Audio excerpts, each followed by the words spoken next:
Good morning. It's so wonderful to see all of you here this morning. My name is Suranki, and I'm delighted to be your celebration associate this morning. May we gather today to nurture our connections, seek inspiration, and embrace change. Nurturing gratitude is our theme for November.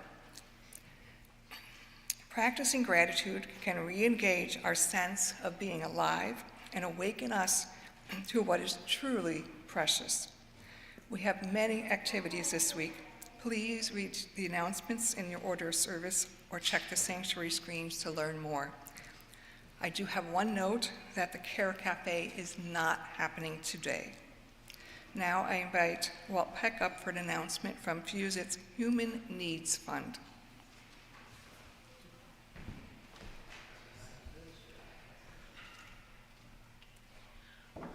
Morning, everybody. I'm here, as Sue said, representing the CARE team and the Human Needs Fund. We UUs are almost by definition a pretty independent bunch, but we are human.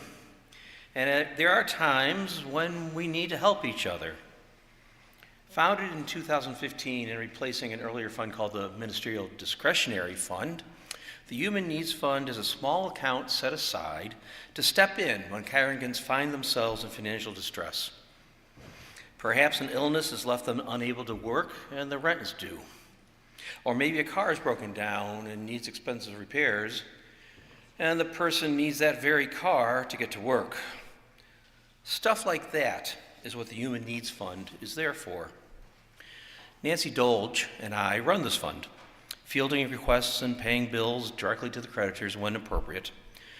You may never have heard of the work we do, and well, that is by design, for our work is strictly confidential. The Human Needs Fund is not part of our church's operating budget. We rely on the generosity of our supporters and by occasional requests for help like this morning, the first general request in almost 2 years. Today's shared plate is being donated to the Human Needs Fund. Thank you ahead for your support. It really does make a big difference.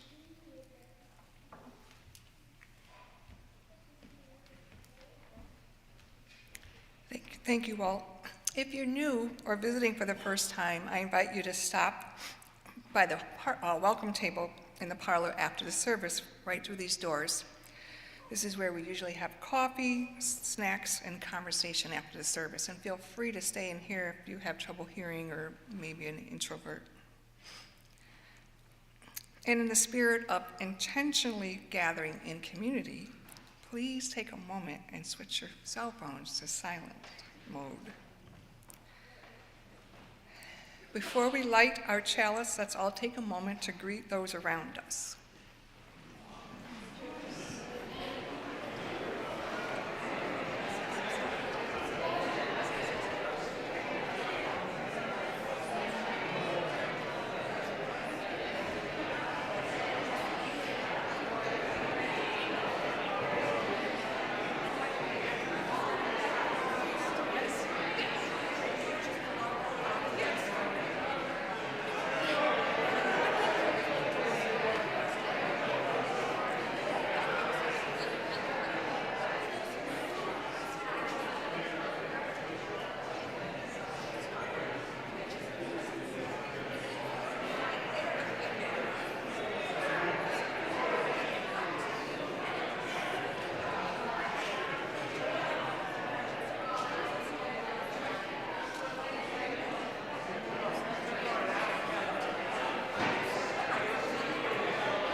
And now I'm asking Bob Nickerson to come up and light the chalice.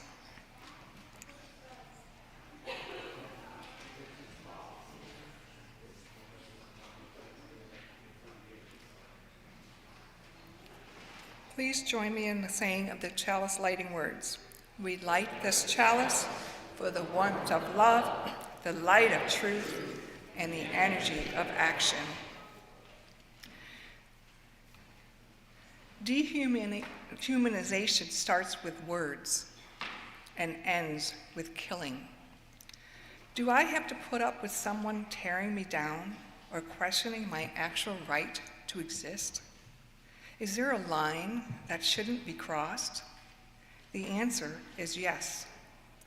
As I looked through the data, I saw that the line was drawn at physical safety and what people were calling emotional safety. Physical safety makes sense. Emotional safety was a little more ambiguous. When I asked participants for examples of feeling emotionally unsafe or threatened, a clear pattern emerged. They weren't talking about getting their feelings hurt or being forced to listen to dissenting opinion. They were talking about humanizing language and behavior. Dehumanization is a response to conflicting motives. We want to harm a group of people, but it goes against our wiring as members of a social species. Dehumanization is a way of subverting these inhibitions. Dehumanization is a process. It always starts with language. There is a line. It's etched from dignity. We must never tolerate dehumanization, the primary instrument of violence that has been used in every genocide recorded throughout history. From chapter 4, people are hard to hate close up. Move in the Braving the Wilderness by Brené Brown.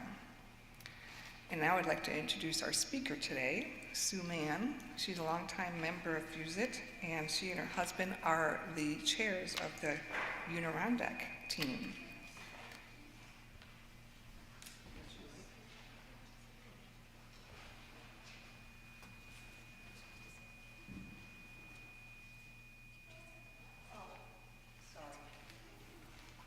I introduced her too, so now it's the hymn that we have two members of.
We did forget to do our side of love baskets. So if I could have my two friends that were ready to do that come up now and grab these baskets. We're gonna do that now. And I'm gonna grab my script because I put that down outside. Sorry, guys. Technical difficulties.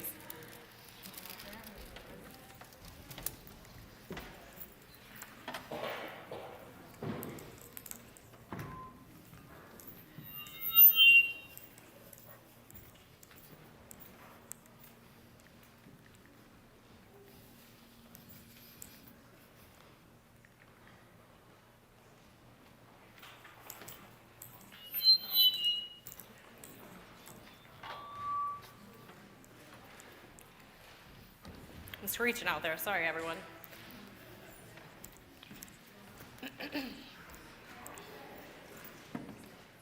All right, so while they're going around passing around the baskets, if anyone who is young or feeling young at heart today wants to come up and join me, now is the time to do so.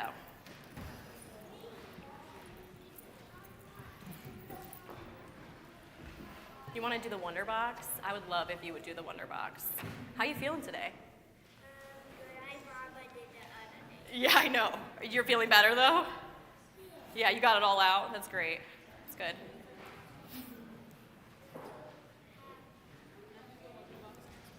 Yeah, if I remember. If you remind me, you have better chances. Okay, perfect. That sounds great. I would love that. All right, Amborn, you ready to roll? Okay, I'm gonna bring it down for you.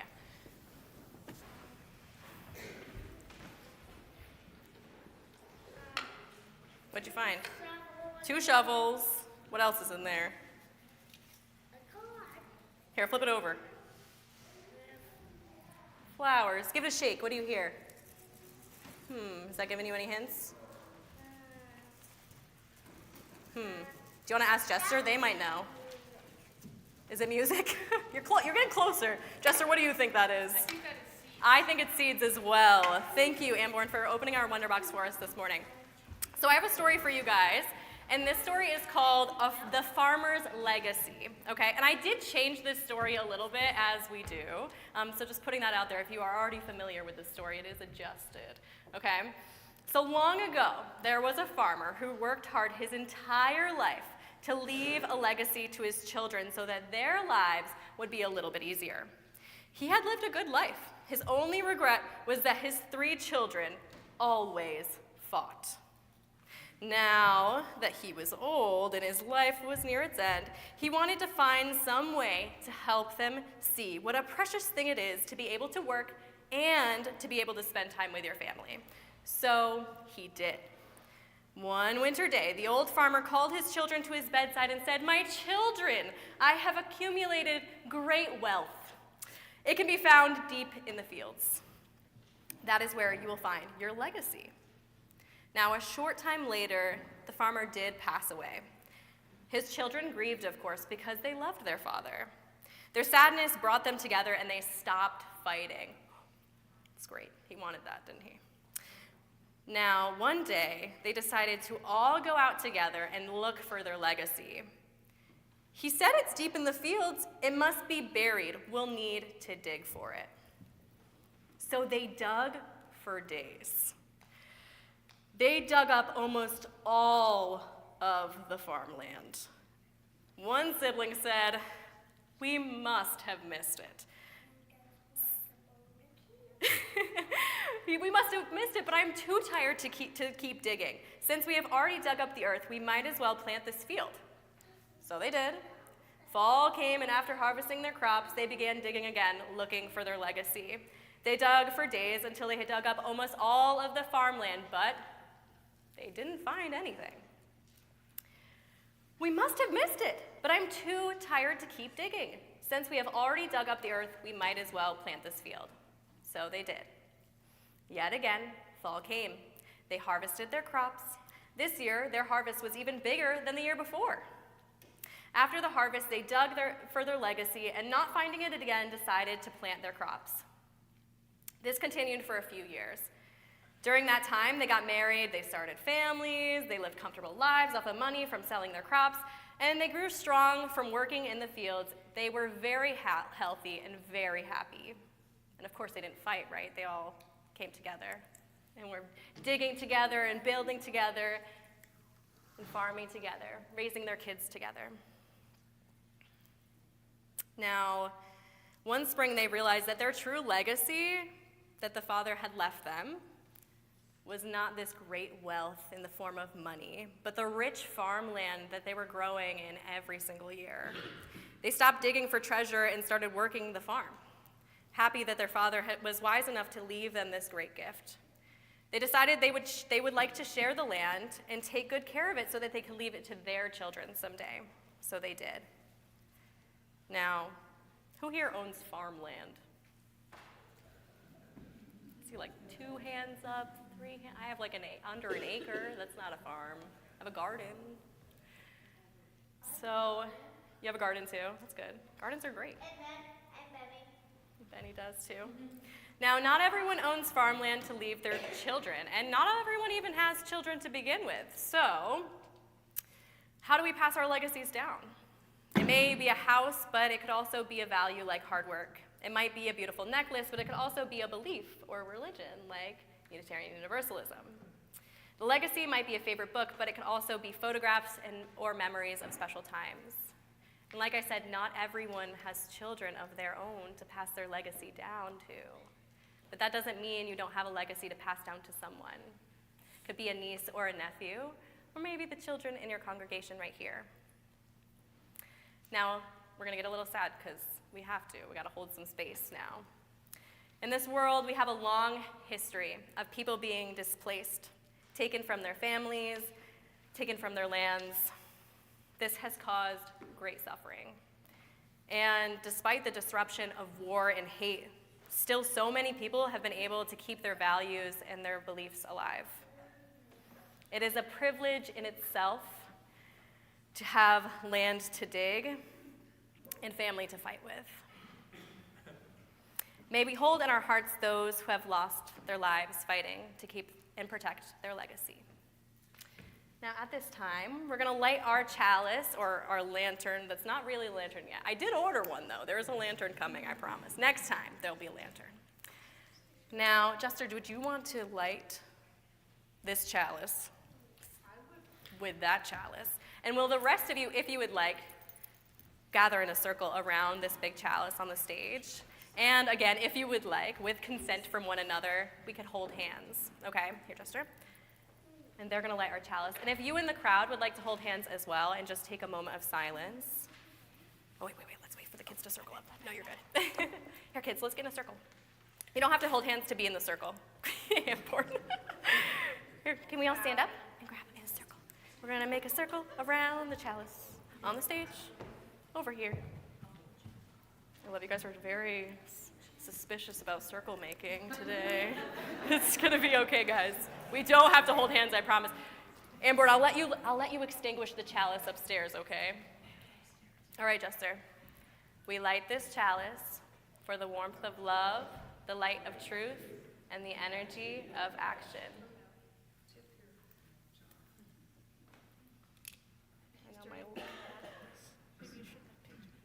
I feel proud that I picked you. Oh, thank you. Oops. Oh my gosh. We did it. Thank you, Jester. All right, at this time, if you have not yet signed your young people out for RE, please meet us in the parlor to do so. And young people, we're going to go out and meet each other all in the arch room. If you would sing us out with the children's processional, Where You Go, I'd appreciate that.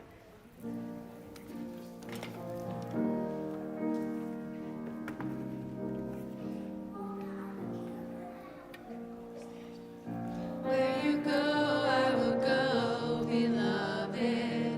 Where you go, I will go. Where you go, where you go, I will go, beloved. Where you go, I will go. And your people are my people. Your people are mine. Your people are my people. You're divine, my divine. You're divine, my divine.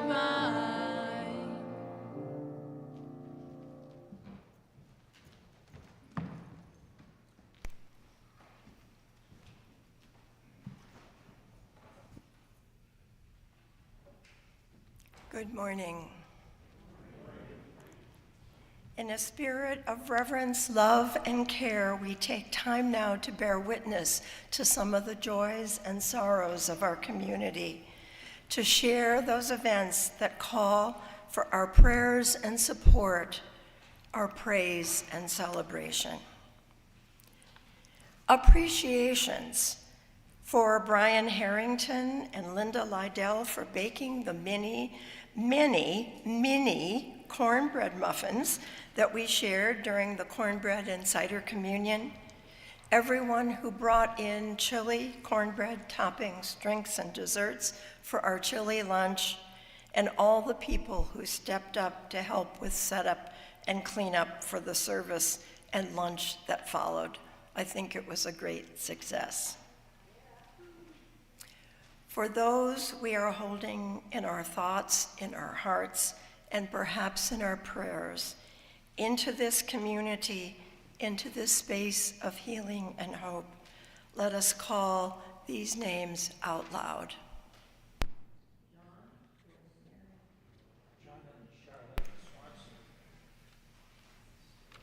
For those we are holding silently in our hearts, let us take a moment of silence.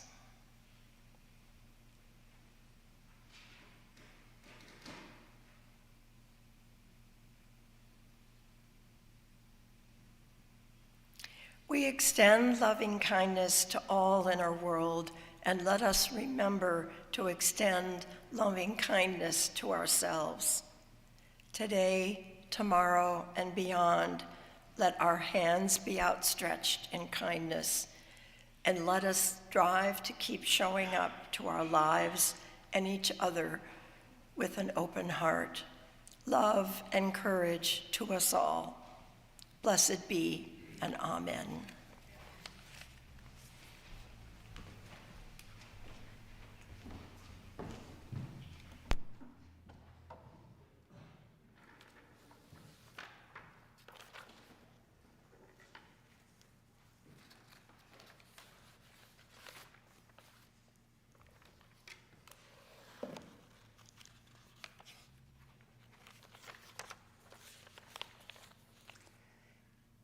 Edward Said, a Palestinian American, was one of the most influential intellectuals of the late 20th century. His groundbreaking book, Orientalism, fundamentally changed how scholars think about the relationship between Western culture and the rest of the world. His work essentially founded the field of post-colonial studies. Beyond academia, he was a musician, advocate for Palestinian rights, and a member of the Palestinian National Council. He was critical of both Israeli policies and Palestinian leadership. Let us meditate on some of his quotes. You cannot continue to victimize someone else just because you yourself were a victim once. There has to be a limit.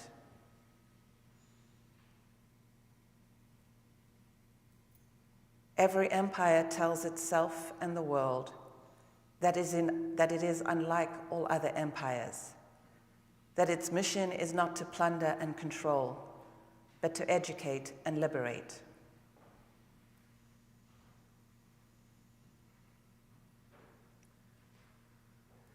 No cause, no God, no abstract idea can justify the mass slaughter of innocents.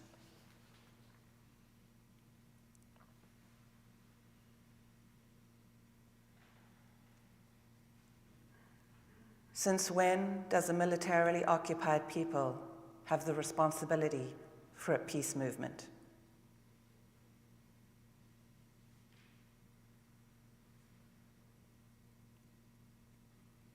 In newsreels or news photos, the Arab is always shown in large numbers.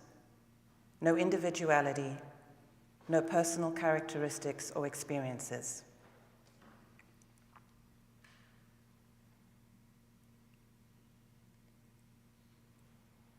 Humanism is the only, I would go so far as saying, the final resistance we can have against the inhuman practices and injustices that disfigure human history.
Each week, we take an offering to sustain the important ministries and programs of this congregation and its presence in Ithaca.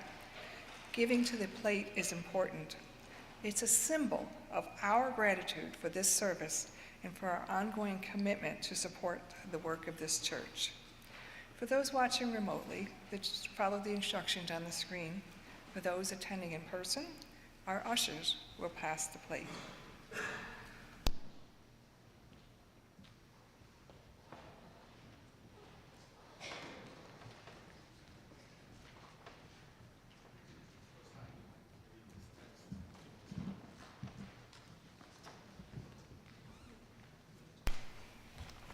Good morning.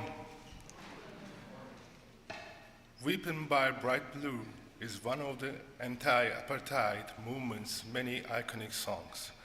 Written by Dan Heyman when he was unhappily performing his compulsory national service in the South Africa Defense Forces. The song is then the President P.W. Botha, who had declared a state of emergency and impressed a ban on media coverage of the situation of South Africa. The demon he could never face refers to the aspirations of the oppressed black majority, and neighbors are the journalists from other countries who were monitoring the situation in South Africa. The song included a brief snippet of Nkosi Sikelel' Afrika, the anthem of the African National Congress, which was banned by the government at the time. However, the official censors didn't act, and the radio DJs had a field day with the song. So Weeping spent 2 weeks at the #1 at the government radio station.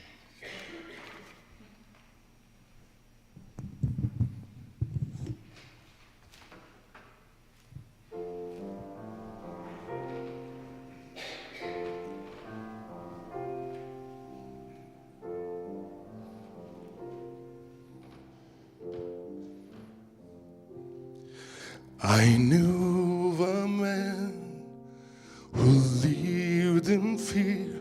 It was huge, it was angry, it was drowning near. Behind his house, a secret place, was the shadows of the demon he could never face. He built a wall of steel and flame, and men with guns to keep it tame. Then standing back, he made it plain that the nightmare will never ever rise again. But the fear and the fire and the gun remain. It doesn't matter, no, it's over anyhow. He tells the world that there's weeping. But as the night came round, I heard it slowly sound. It wasn't roaring, it was weeping. It wasn't roaring, it was weeping. Then one day the neighbors came. They were curious, still walking in the smoke and flame. They stood around outside the wall, but of course there was nothing to be heard at all. My friends, he said, we reached our goal. The thread is under firm control. As long as and all the rain. I'll be damned if I can see a reason to explain why the fear and the fire and the guns remain. It doesn't matter, no, it's over anyhow. If there's a world that is sleeping, but as the night came round, I heard it slowly sound. It was a roaring, it was weeping. It was a roaring, it was weeping. Say ah, say ah, say ah, say ah, say ah, say ah.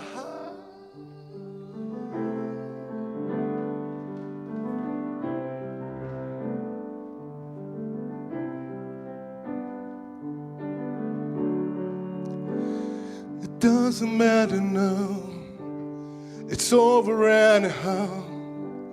It doesn't matter now, it's over anyhow.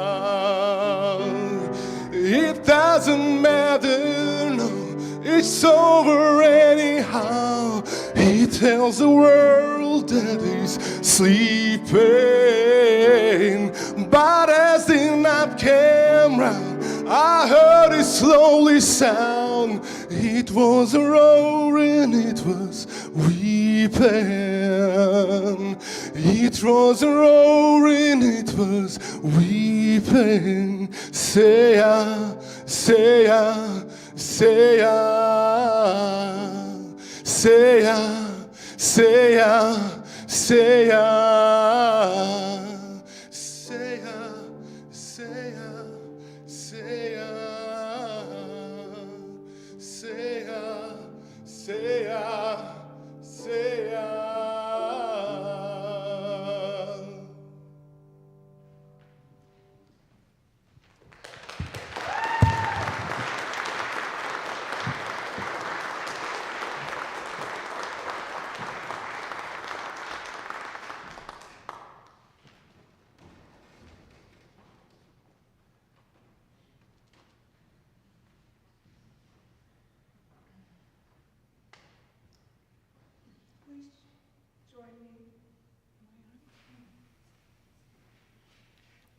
Please join me in saying the offertory words, may these gifts bring about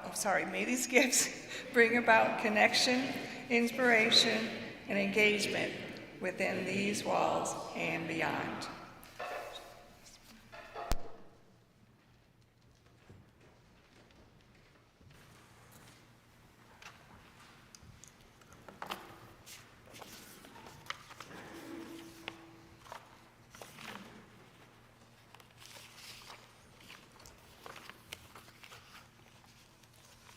We are only human through relationships. In South Africa, there is a saying that has no direct English translation. Umuntu ingumuntu ingabantu. The translation most commonly used is, I am because you are. It's not solely a South African concept, but it is a distinctly African humanist philosophy. This is how Archbishop Desmond Tutu described it. Ubuntu is an approach to life. It speaks to the very essence of being human, saying my humanity is caught up, is inextricably bound up in yours. It says not, I think, therefore I am. Rather, it says, I am human because I belong. I participate. I share in harmony, friendliness, and community. It says, you and I are made for interdependence. You and I are made for complementarity. It says, a person is a person through other persons.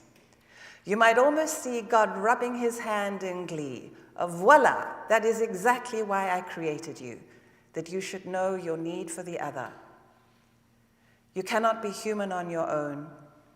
You are human through relationships. We wouldn't be able to speak, We speak by imitating other human beings. We walk by imitating other human beings. The completely self-sufficient person is, in fact, subhuman. Ubuntu says, we are human only through relationships.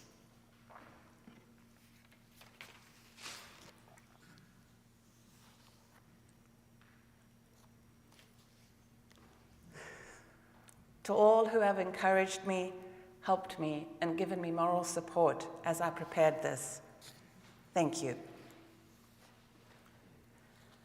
For the past 25 years, I've limited what I say, to whom, and where.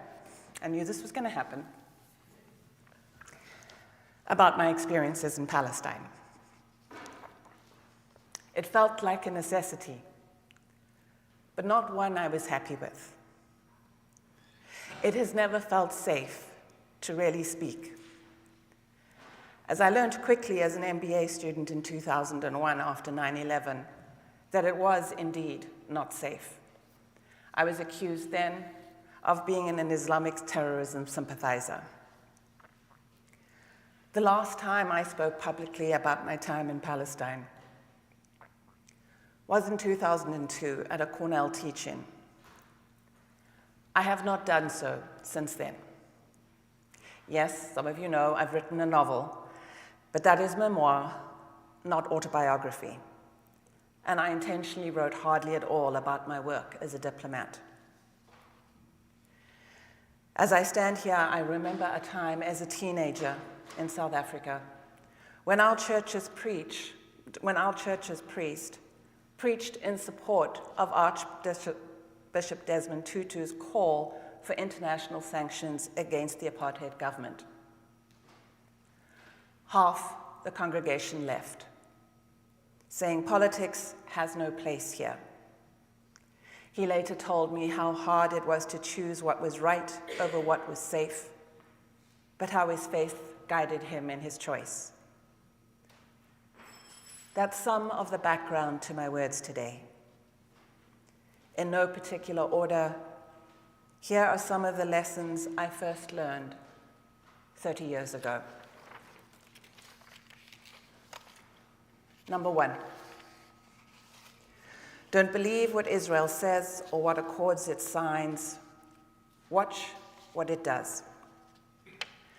I arrived in 1997 to take up my posting at South Africa's newly opened diplomatic mission in Ramallah. As the head of the mission drove me from Ben Gurion Airport to Jerusalem, he took me the back way, which meant that the very first thing we encountered as we crossed the Green Line from Israel into the West Bank was Modi'in, an Israeli settlement.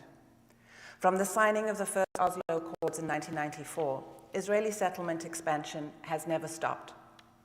Not once. Rather, it has accelerated. From 1993 to 2000, settlements doubled. Since 2000, they have tripled again, as has its use of roads, checkpoints, declaration of military zones, declaration of natural areas, the building of the wall, and other maneuvers to conquer, divide, and control Palestinians in every area of their lives. Look to the facts on the ground for Israel's true intentions, is what I learned, not pieces of paper or words spoken. Number two, Israel has an almost preternatural ability to have its talking points believed in the West. When I look under the hood, I see racism. One of our mission's single biggest tasks was to provide a counterpoint to the reporting out of the South African embassy in Tel Aviv. It was our explicit instruction from the ANC-led government. But it was an uphill battle. At that time, the South African diplomatic corps was still mostly made up of apartheid-era diplomats, and the military and political relationship between Israel and apartheid South Africa ran deep. Post-apartheid, it emerged that there had been a secret military cooperation agreement between Israel and apartheid South Africa to develop various military capabilities. The US itself identified Israel as the worst violator of the 1977 arms embargo on apartheid South Africa. And by 1979, South Africa was Israel's single largest arms customer. When we conveyed the Palestinian perspective on what was happening on the ground, we were accused of having been co-opted by the Palestinians. That they might have been co-opted by Israel never seemed to occur to them. And those saying we had been co-opted almost invariably hadn't put a foot in the West Bank or Gaza, while we were in and out of Israel, the West Bank, and Gaza every day. Colleagues from other countries reported the same pattern. Their attempts to balance reporting from their embassies in Tel Aviv were ignored or dismissed.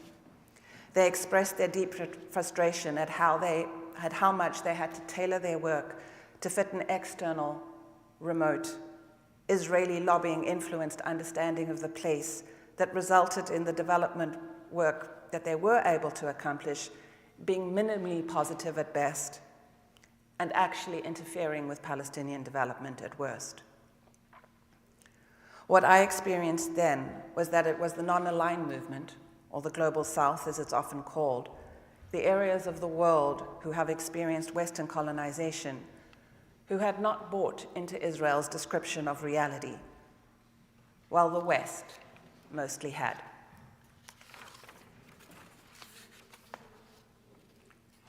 Number 3, all you have to do is see to believe, but you have to be willing to see. I hosted many, many visitors over the 4 years I lived in Palestine.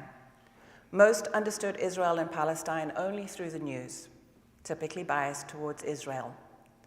Without fail, I just needed to drive them around for them to see what was actually happening. I didn't need to say anything. All they needed was to experience the reality on the ground, and they immediately got what Israel was really doing. It really was simply that obvious, even then. The one notable exception was a priest who led pilgrimages to the Holy Land. I offered to have them meet Palestinians and to take them to religious sites not under Israeli control. They refused to enter any part of the West Bank except Bethlehem, and that with Israeli tour guides and operators. To this day, they will not see and share things on Facebook like Gaza is not being starved, aid is not being blocked, the UN needs to do its job. When I asked one of my Christian Palestinian friends for his thoughts as I prepared this talk, his response was, and these are his exact words, "Help them see how Christianity has been weaponized against Palestinians and used not only to justify, but to solicit support for a genocide. Convey my grief that the world has abandoned the cradle of Christianity and given Israel free rein to choke Christians out of Palestine, turning Christian symbols into dead stones and monuments controlled and monetized by Israel." Yes, you can refuse to see, but it doesn't change the reality. Number 4, Israel will patiently wait out the news cycle while establishing facts on the ground. As I arrived in 1997, the current news cycle of rage was the construction of the Har Homa settlement on Jebel Abu Ghneim. Netanyahu later explicitly said that Har Homa was to stop Bethlehem moving towards Jerusalem. The construction of Har Homa completed the strategic encirclement of Palestinian East Jerusalem. There was an uproar in the UN. The US vetoed resolutions. Israel just waited out the news cycle. The world moved on. This has repeated itself over and over. Lesson number 5. Israel will commit to doing X, then move the goalposts while justifying its actions as necessary because of Palestinian failures. The Wye River Memorandum was signed in October 1998. In it, Israel committed to further phased withdrawals from the West Bank if Palestinians did certain things. The Palestinians complied. The US and EU declared in December that both sides had successfully completed the first phase of the memorandum. But then Netanyahu said the Palestinians hadn't complied and announced no further withdrawals until they did, and added new conditions. Meanwhile, the confiscation of land, expansion of settlements, and building of bypass roads continued unabated, all while Israel claimed the Palestinians weren't fulfilling their obligations. This pattern of moving the goalposts has happened over and over. The constant shifting demands, the refrain that Palestine is never doing enough or doing it right, all while the activities that make a future Palestinian state impossible continue. When Palestinian frustration at this cycle exploded into the Second Intifada in October 2000, Palestinians were now blamed for choosing violence over peace and rejecting Ehud Barak's generous offer at Camp David, proving that it was the Palestinians who were never serious partners for peace. The talking point was that Israel offered them a state and they chose terrorism. What we lived with every day was that there was no state on offer at all, just a collection of ever smaller, non-contiguous Bantustans surrounded by settlements with every Israeli control over anything that could make Palestine a meaningful state. What I experienced over and over is that Israel and the West demand that Palestinians prove that they are worthy of a state, while Palestinians watch the land for their future state systematically devoured. When their frustration boils over into violence, Palestinians are then labeled the obstacles to peace. Lesson number 6. This is not apartheid anymore. When I arrived, the analogies to apartheid were in my face every day as I moved about and navigated checkpoints. I wrote in my diary that living in Palestine was what most gave me a feeling of what it was like to be a black South African. But this is not apartheid anymore. It is something much, much worse. However many white South Africans thought black South Africans were lazy, inferior, and incapable of learning, and that is the polite phrasing, the reality was that the South African economy depended on black labor, in the mines and in the factories, on the farms, in our homes. And the apartheid regime had to allow some modicum of existence to black South Africans. That is not true of Israel anymore. Its economy can and does run largely independent of Palestinian labor now. Indeed, Israel has switched to importing labor from Asia. And so Israel can seal off Palestinians in ever smaller communities, and the average Israeli in Tel Aviv or Haifa will feel no difference in their daily life, while Palestinians lose access to what meager employment opportunities they even had. White life in South Africa completely depended on black life. And however bad the apartheid government was, and it was atrocious and horrific, it never used mass starvation as a weapon.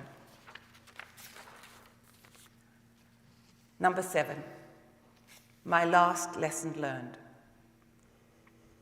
America's relationship with Israel is the single biggest impediment outside of Israel itself to peace.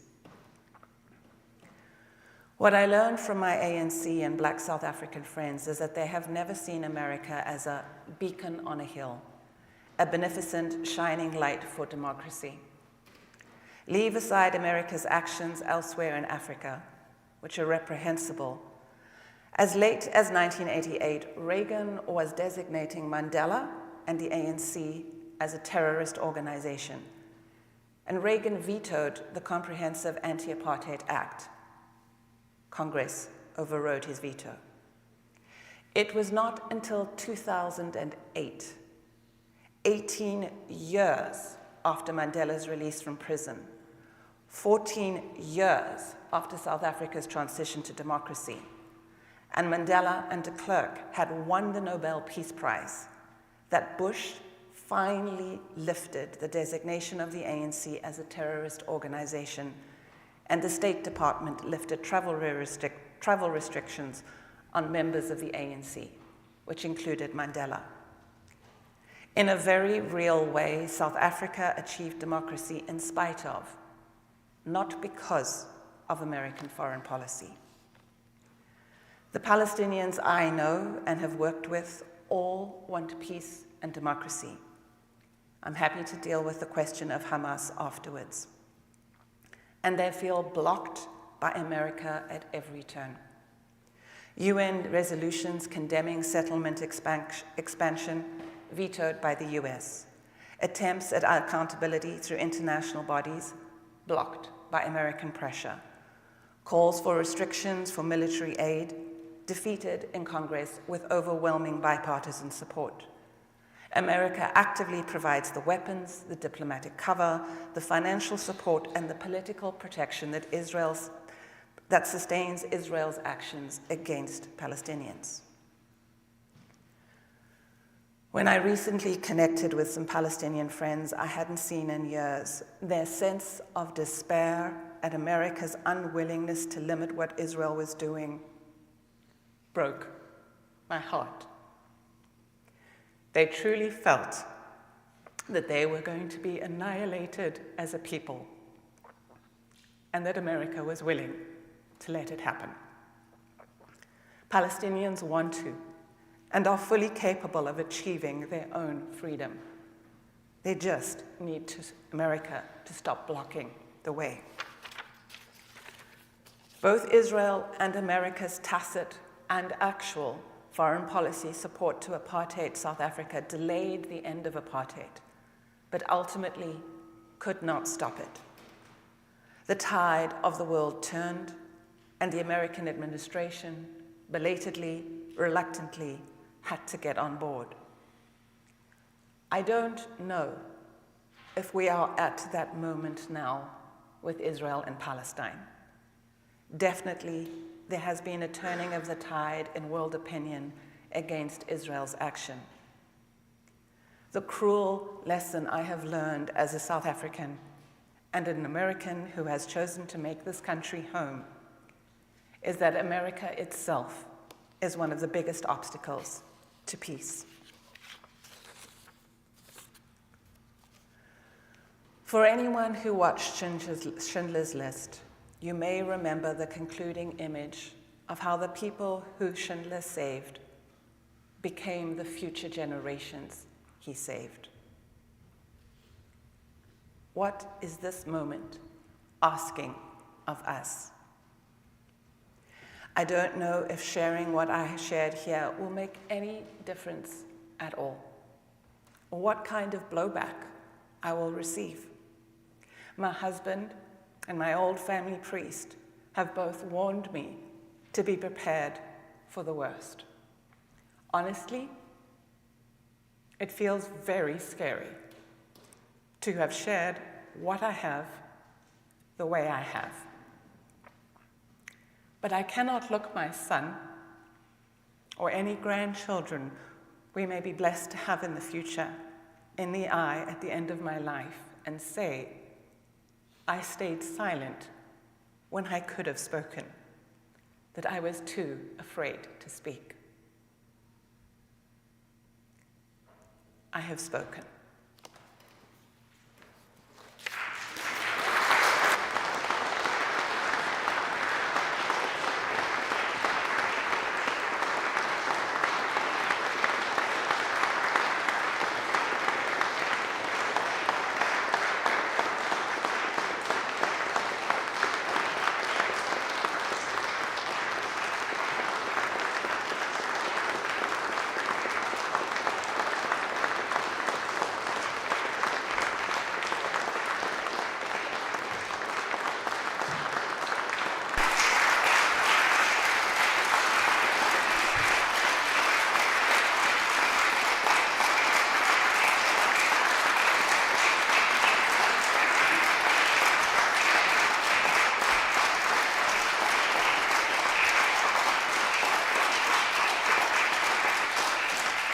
Sit down. Rise in body or spirit to sing our closing hymn number 121 on the screens or in your gray hymnal.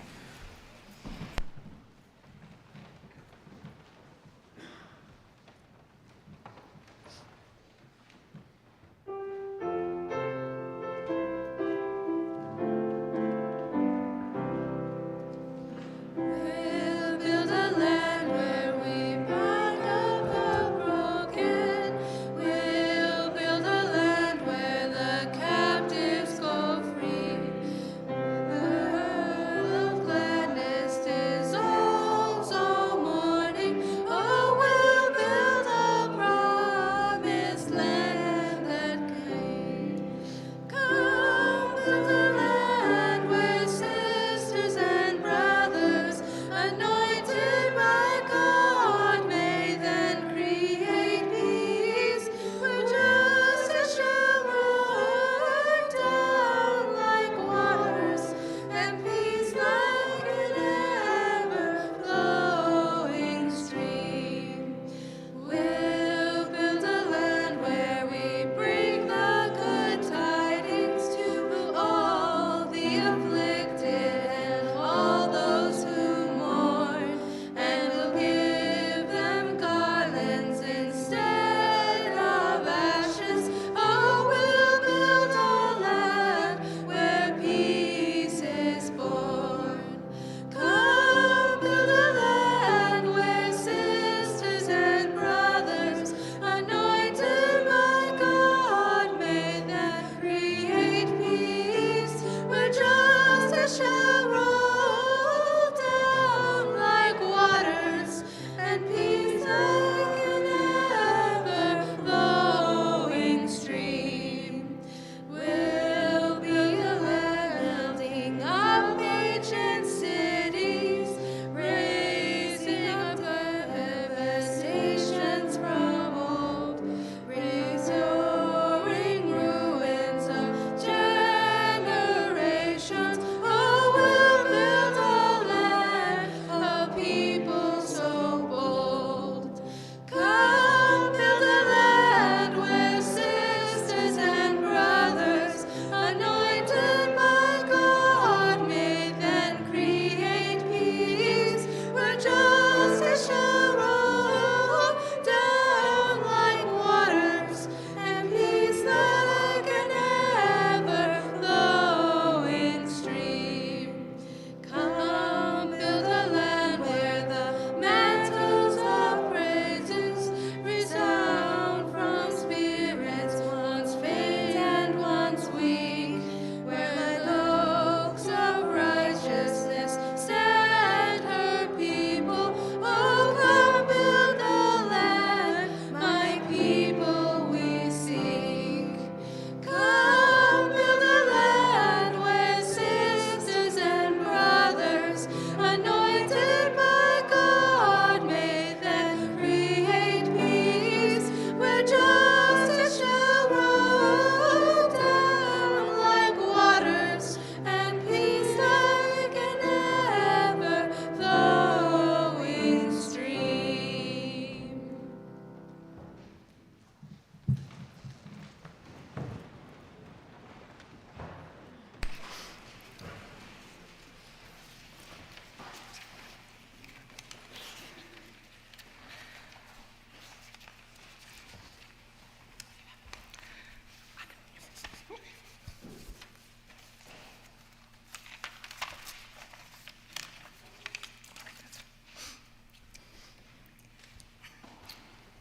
We would rather believe a fiction than admit the truth.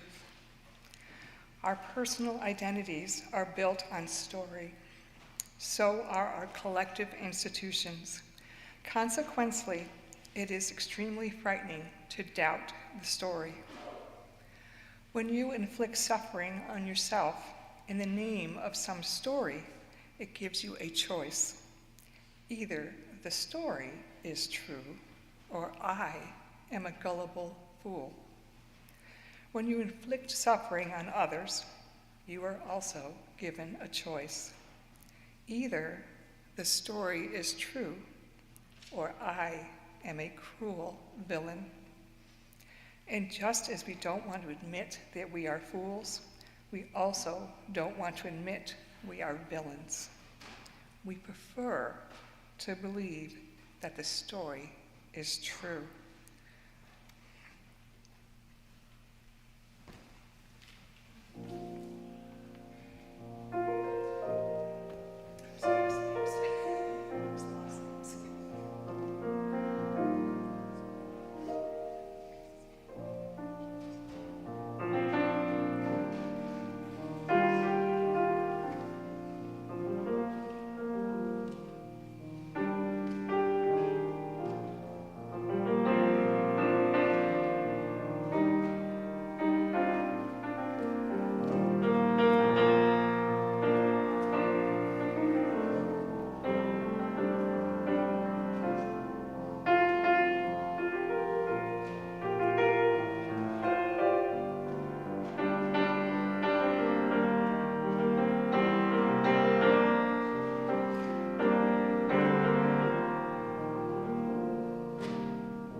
We extinguish this flame, but not the light of truth, the warmth of community, or the fire of commitment.